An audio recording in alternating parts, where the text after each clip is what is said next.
Coach Sataki came the last game of the season to watch somebody else from the other team play, and I wound up getting the scholarship that day.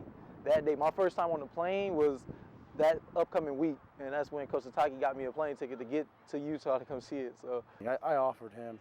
I mean, it took like 2 minutes, and I just tried to find a way to get it, you know, and let him know that, told the coach, let him know that we offered him, and got the film, and just love at first sight for that guy.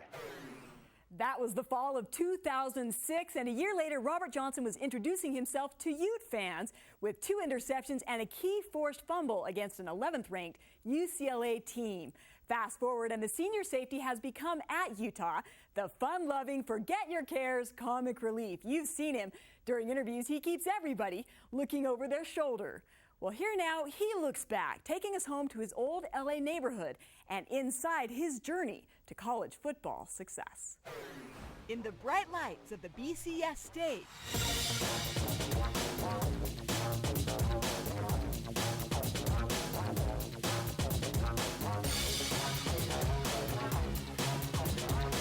Utah's number 17 came up big. And the pass is intercepted and taken back to the 32-yard line by Robert Johnson. Robert Johnson seems to perform best when the lights are the brightest. And this ball will be intercepted. It's the second pick of the game for Robert Johnson. Every time the offense do good, the defense try to do better. And the offense came out explosive. They came out putting up points. And the catch is made, extending for a touchdown, Clayton Godfrey.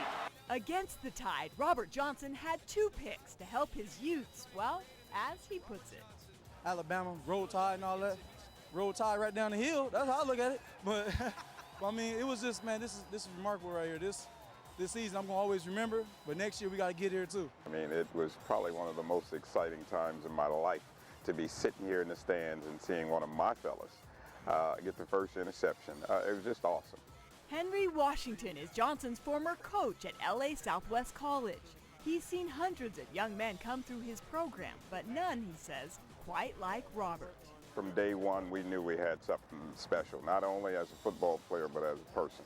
growing up, this was our playground. The whole thing was our playground. South Central Los Angeles and neighboring Watts are where Robert spent his childhood. This was one of my boys when we was over here. We used to, Oh yeah. talking about times we used to have fun. This was it. Playground by day. At night, this section of LA has long been famous for trouble. Rioting has brought the TV cameras more than once. Gangs and guns are what mothers worry about. Wanda Johnson knows all too well the risks. Her husband Wayne was robbed and murdered on his way home from work. A young mother, she was left to care for 5 children. Robert was just 4 years old. I was scared when my husband got killed. I was very scared. I didn't know what I was going to do. I really was scared to death. Then I started praying. Then I started meeting these good people. Say we moved around a lot. We done moved to so many different houses, and the only thing she kept saying is that everything is going to be okay. Just as long as we got each other, that's all that matters. Look at that one. That Robert got a ponytail. And that's how, she explains, her young family thrived, even with the dangers that shared the same streets. Robert learned early life could take many different paths. It was up to him to make smart choices. From hookers walking up and down the street to bums walking up and down the street. Like one time, me and my brother from the window, we seen this one hooker that was over here fighting with, I guess probably her pimp or something, fighting somebody that was right here. They were fighting bad, and it was just that happened daily. And then the liquor store, it's been there forever. That was one of our main liquor stores that we always went to. Whenever we had food stamps, we used our food stamps to go over there, he'll take anything because he already knew my mom. So he took anything from my mom. I always told him about looking out for us, and he always looked out for us and made sure that we had everything that we need. Wanda Johnson worked hard, sometimes holding 2 and 3 jobs at once. Oh, I did roofing, I did construction. In fact, it's a freeway here that I helped do the foundation for. I did late night loading and unloading. The rest of the time, she was at the park watching sports. Tall and lanky like his dad, Robert was a natural at basketball, track, and football. So when he passed away, I kind of figured, well, this is what he wanted for his boys. So I started coaching, I started team mom, and we lived in this park right here.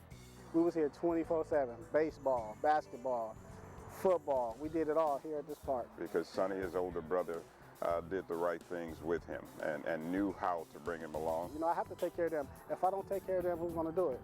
You know, I'm not going to lose none of my brothers to no kind of foolishness, no kind of gang, nothing. It's not going to happen. It's impossible. I'll lay down before I let them do it. It's a bunch of good men out there, and these men are dedicated to helping the next man. You see what I mean? Making men out of these boys. And that's what helped me with mine. Rob, what's up, boy? How you doing, man? Good. Good seeing you, boy. Yeah, you know. Wow, you look like a #1 draft pick for the NFL. Looking back, Robert sees all of the people who have impacted his life. I miss guys like this, and he never forgot where he came from. He always came back by. Coaches, family, He be in Utah. the memory of his father that lives on in stories. We're givers, we're not takers. That's the part that he made sure that he give whatever he can. He would give his heart to the whole family. Yeah. Everybody know that I give. If you need something, I'll give it to you. It's okay. Like, I'll work on it to get it back, but they know that I give anything for them. I give anything to mostly anybody that I really feel that's going to do something with themselves.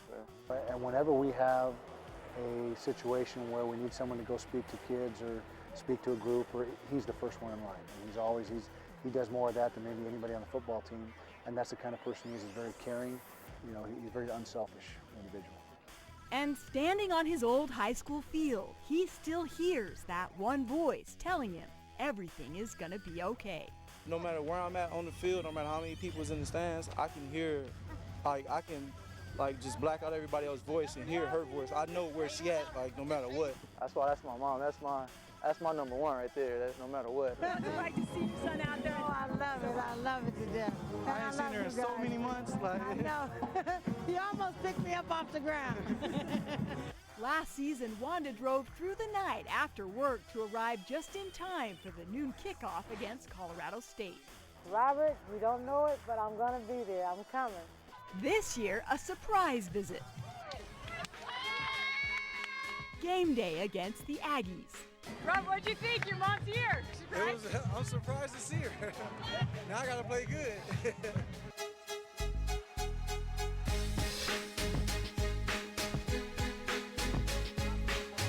Number 17, out on the Utah field, was right at home.